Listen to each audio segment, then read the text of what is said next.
Hi, hello! Magandang araw mga ka-Berks. So eto, panibagong araw tayo. Medyo malamig dito sa amin. So magluluto tayo ng nilagang baka.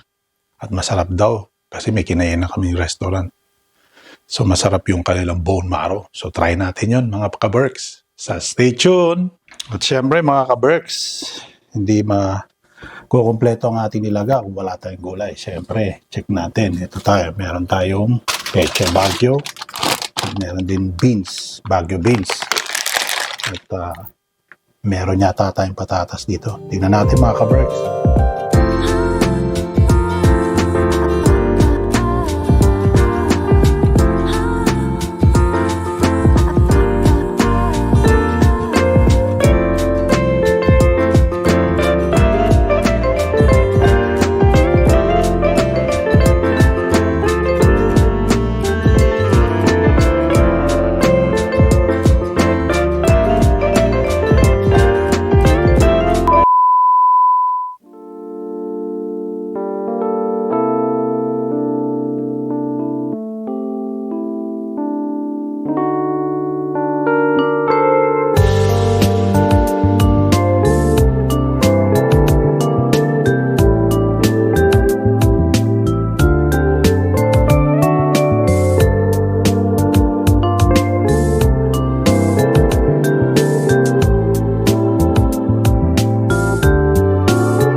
Ito na po mga ka-Berks ang ating ingredients. Ayan, nahiwa na po yung ating gulay.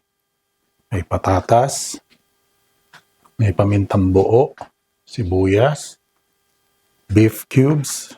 Siyempre ang patis. Ayan, at saka masarap po, masustansya ang pinaghugasan. Yung unang hugas ng bigas. So ito po, pakukuluan po natin yung mga vegetable para pagkakain po, saka lang natin siya isasama. Ganun po ang style ng aking nilaga mga ka-Berks. Siyempre, meron din tayong salt and pepper later. Gagamitin natin ng pamintang buo. So, habang pinapakuluan natin yung ating bone marrow, so, pwede na nating pakuluan yung ating mga gulay dito sa ating pinaghugasan ng bigas. Masarap po yan. Kahit sa sinagang, sa tinola, masarap po yan. Kakaiba po lasa. Kaya stay tuned mga ka-Berks.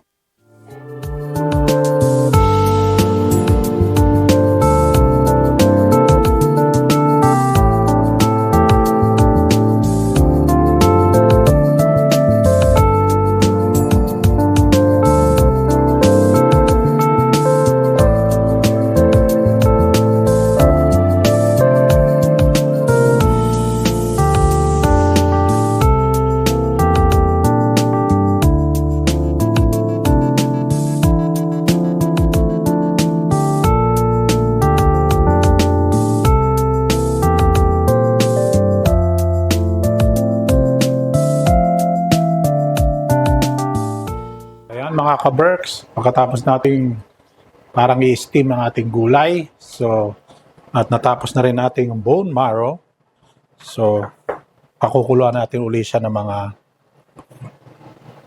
5 minutes, 3 to 5 minutes. Siyempre lalagay na natin itong ating sibuyas, sinama na rin natin yung hugas bigas dyan. Siyempre lalagyan natin ng peppercorn.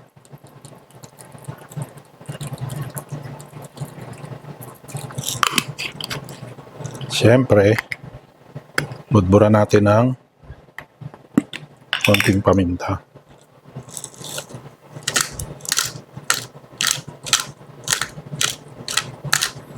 Parang durog. Then, ilagay na natin itong ating bone marrow. Ayan po.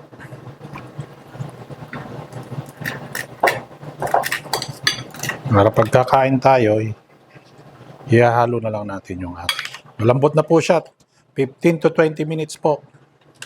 Depende po kasi yan sa karne. Pero ayan, oh. Makikita nyo na po. So, ayan po. Isa lang na natin. Stay tuned lang mga ka-Berks. Ito na po, oh, gulay. Ayan. So, imimekos-mekos po natin yan kapag kakain na tayo para hindi po masyadong labsak o parang lamok ang ating gulay. Okay, stay tuned mga ka-Berks.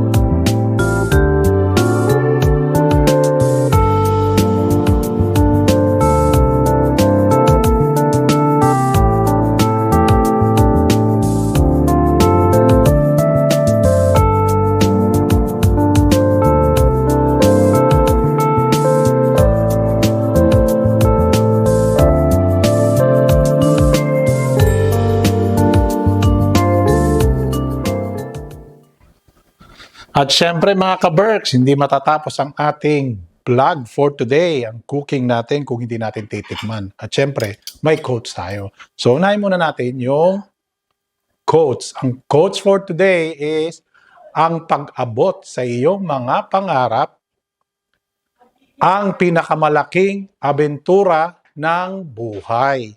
So, alamin niyo po kung sino pong may owner ng quotes na yan. At meron po tayong extra question dyan.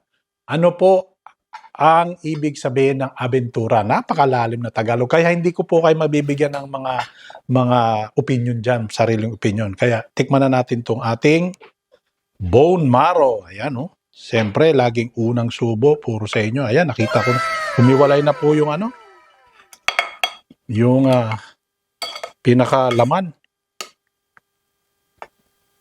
Ayan. Tapos, kumuha na rin po tayo ng sausawan, patis na may siling labuyo. Yan. Unang subo sa inyo.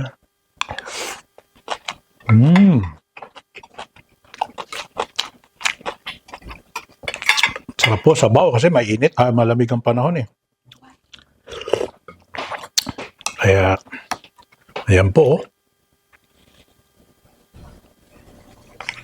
Nasa loob po yung pinaka laman.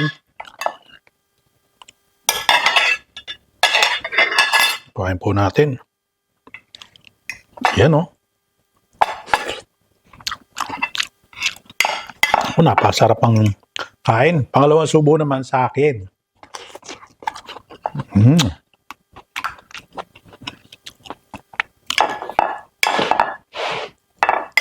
Yan po, lambot ng laman.